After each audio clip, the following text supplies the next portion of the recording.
अस्सलाम वालेकुम दोस्तों, मेरा नाम है हसीब शफकत और आप देख रहे हैं हंसी टीवी। हिंदू मज़हब की किताबों तौरात, बाइबल और कुरान के अंदर एक ऐसे आलमी हादसे का जिक्र मिलता है जिसने दुनिया की तमाम मखलूक़ात को तबाह करके एक बार फिर से इंसानियत को यहाँ पर आबाद किया। यह वाक़या है हज़रत नूह अलैहिस्सलाम और अजीम तरीन सैलाब का,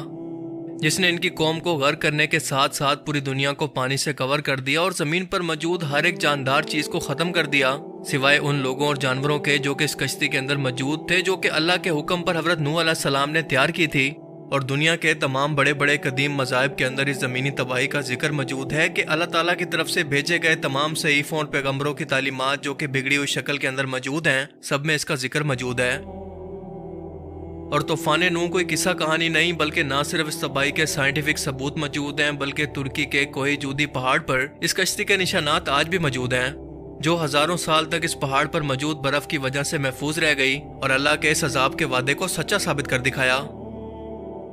तूफ़ान नूह का वाक़या यकीनन आप सभी ने कभी ना कभी तो ज़रूर सुना होगा, लेकिन इसके अंदर इस कदर गहराई के अंदर कभी आपने गौर नहीं किया होगा और ना ही इस पर गौर व फिक्र करके समझने की कोशिश की होगी कि ठीक है कि ये तबाही तो उन लोगों का मुकद्दर थी जो कि नाफरमान और मुशरिक थे।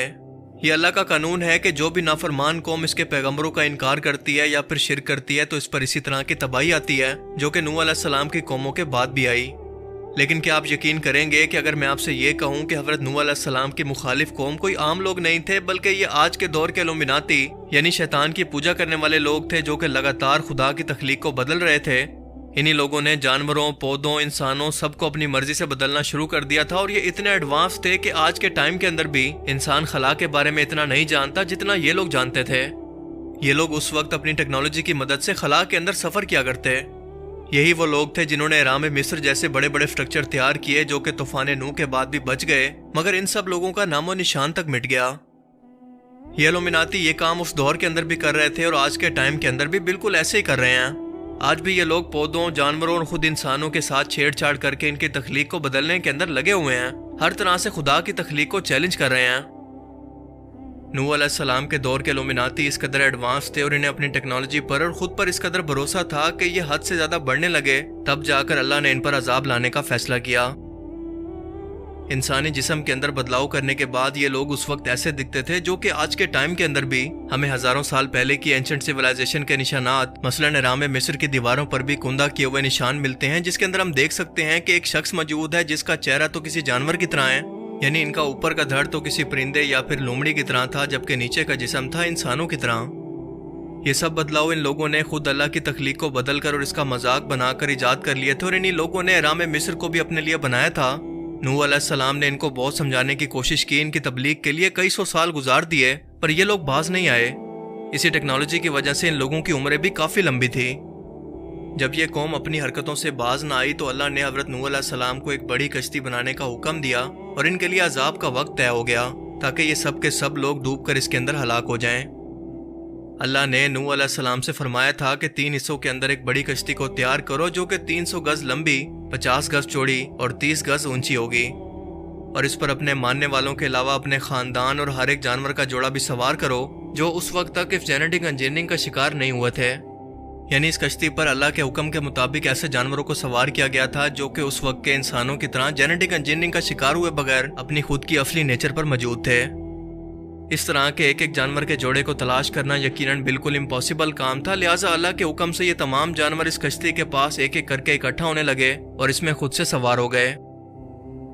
नूह अलैहिस्सलाम के खिलाफ जाने वाली ये कौम इस कदर एडवांस थी और इसके पास इतना इल्म था कि ये लोग पोर्टल के जरिए आसमान के अंदर एक जगह से दूसरी जगह सफर किया करते और जमीन पर वापस आकर ये लोग आम इंसानों को अपने हुक्म के मुताबिक गुलामों की तरह अपने इशारों पर चलने का हुक्म देते, इनके खुदा बनकर। और बिल्कुल यही वजह है कि कदीम मिस्री लोग इस तरह के जेनेटिकली मॉडिफाइड इंसानों को अपना खुदा बनाकर पहले भी पूछते थे और आज भी दुनिया भर से इनकी तस्वीरें बिल्कुल एक जैसी दुनिया के मुख्तलिफ कोनों से मिल रही हैं। बिल्कुल यही कॉन्सेप्ट हम 2021 के अंदर आने वाली एक हॉलीवुड फिल्म इटर्नल्स के अंदर भी देख सकते हैं, जिसके अंदर दिखाया गया है कि आसमान के अंदर से आने वाले कुछ सुपर पावर रखने वाले लोग जो इंसान ही दिखते हैं, लेकिन इनके पास खुदाओं की ताकतें हैं। ये लोग दूसरी दुनिया से हमारे प्लेनेट जमीन पर आते हैं और यहाँ के लोगों के दरमियान घुल मिल जाते हैं और एक वक्त ऐसा आता है कि यहाँ बसने वाले लोगों को और यहाँ पर बसने वाली हर एक चीज को वो अपनी मर्जी से बदलना शुरू कर देते हैं। سیم وہی چیف جو کہ آج کے ٹائم کے اندر بھی الومناتی کر رہے ہیں۔ یہ لوگ جب بھی زمین پر واپس آتے تو یہاں پر موجود لوگوں کے جسموں کو اور نظام کو خدا کی طرح بدلنے لگے۔ یہ لوگ یہاں موجود انسانوں سے اپنی عبادت کروایا کرتے، جن کے سامنے حضرت نوح علیہ السلام کھڑے ہو کر ایک اللہ کی عبادت کی تبلیغ کرنے لگے۔ ان الومناتیز کے بت آج بھی نیوزی لینڈ، ساؤتھ امریکہ اور الاسکا کے اندر رکھے گئے ہیں، جس کی یہ ایلیٹ کلاس یعنی آج کے ٹائم کے الومناتیز ان کی پوجا کرتے ہیں۔ بائبل کے مطابق سیلاب سے پہلے آسمان سے فرشتوں کو اتارا گیا تھا، کیونکہ نوح علیہ السلام اور عام انسان ان لوگوں کا مقابلہ نہیں کر سکتے تھے، اور یہ کانسیپٹ ہالی ووڈ کی فلم نوح کے اندر بھی دکھایا گیا ہے،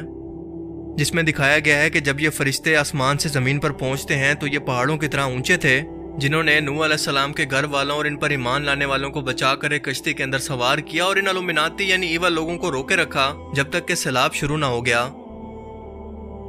بائبل سے ہمیں اس بات کا حوالہ ملتا ہے کہ یہ مخلوق الومناتی دوسرے سیارے پر آباد ہو چکی تھی، جیسا کہ آج کے انسان مارس پر 2024 تک آباد ہونے کا منصوبہ بنا چکے ہیں۔ یہ الومناتی ارتھ اور جوپیٹر کے درمیان ایک سیارے پر موجود رہتے تھے، اور جب اس سیارے کو تباہ کیا گیا تو یہ زمین پر واپس آ گئے اور اسے کرپٹ کرنا شروع کر دیا، زمین پر فساد پھیلانے لگے، کیونکہ ان لوگوں کے لیے ضروری ہو گیا تھا کہ وہ اپنی نسل کو آگے بڑھانے کے لیے جانوروں، پرندوں، یہاں تک کہ پودوں کے اندر بھی اپنے سپمس کو بچا رہے تھے، اللہ کی تخلیق کو بدل رہے تھے۔ انہی لوگوں نے آسمان کے اندر سفر کرنے کے لیے اور بے تحاشا انرجی کو حاصل کرنے کے لیے مصر کے اندر اہرام مصر کو بنایا، جو کہ ان کے لیے پاور پلانٹ تھے، اور زمین کے الیکٹرو میگنیٹک ویوز کو استعمال کرتے ہوئے اس سے بے تحاشا انرجی کو پیدا کرتے، جو کہ کبھی ختم نہ ہوتی۔ اسی وجہ سے زمین کو دھونا ہی آخری حل تھا، تاکہ آخر تک قیامت تک آنے والے انبیاء کرام اور انسانوں کی تبلیغ کا جو سلسلہ چلنا تھا وہ برقرار رہے، کیونکہ اگر یہ سیلاب تمام دنیا کے انسانوں پر ایک ساتھ آ جاتا تو دنیا کا کوئی بھی انسان نہ بچ پاتا، انسانی نسل ہی ختم ہو جاتی۔ لہٰذا ان لوگوں کو جو کہ ان تبدیلیوں سے یا جینیٹیکلی موڈیفیکیشن سے بچے ہوئے تھے، انہیں ایک کشتی کے اندر سوار کر کے بچا لیا گیا، ورنہ اللہ تعالیٰ سیلاب کی بجائے کوئی بھی آسمانی آندھی یا پھر آتش فشاں پہاڑ کو پھاڑ کر ان لوگوں کو تباہ کر دیتا اور اپنے لوگوں کو کہتا کہ یہاں سے ہجرت کر جائیں، جیسا کہ بعد میں آنے والی امتوں کے ساتھ ہوا۔ لیکن یہ الومناتی کیونکہ پوری دنیا پر اپنا اثر چھوڑ چکے تھے، لہٰذا سیلاب کے ذریعے ان سب کو تباہ کرنے کے علاوہ کوئی دوسرا حل موجود ہی نہیں تھا کہ زمین ان کے وجود سے بالکل پاک ہو جائے۔ نسل انسانی کو قائم رکھنے کے لیے حضرت نوح علیہ السلام اور ان کی بیوی اور ان کے 3 بیٹوں کو بچا لیا گیا تھا۔ حالانکہ حضرت نوح علیہ السلام کے 4 بیٹے تھے، لیکن ایک بیٹا گمراہ ہو کر اس سیلاب کے اندر ایک پہاڑ پر چڑھ کر کھڑا ہو گیا، اور اس سیلاب کے وقت ایک پہاڑ پر چڑھ کر بھی ڈوب گیا۔ الومناتی نے نوح علیہ السلام کو آفر کی تھی کہ ہم تمہیں آسمانوں کے اندر گھومنے اور پورٹلز کا علم عطا کرتے ہیں، مگر نوح علیہ السلام نے اللہ کے حکم پر کشتی کی تیاری شروع کی تو یہ لوگ نوح علیہ السلام کا مذاق اڑایا کرتے کہ یہاں پر تو آس پاس کوئی سمندر ہی موجود نہیں، کیا یہ اس کشتی کو خشکی پر چلانا چاہتے ہیں؟ جب یہ قوم تباہ ہوئی تو ان کے مجسمے دنیا کے مختلف کونوں کے اندر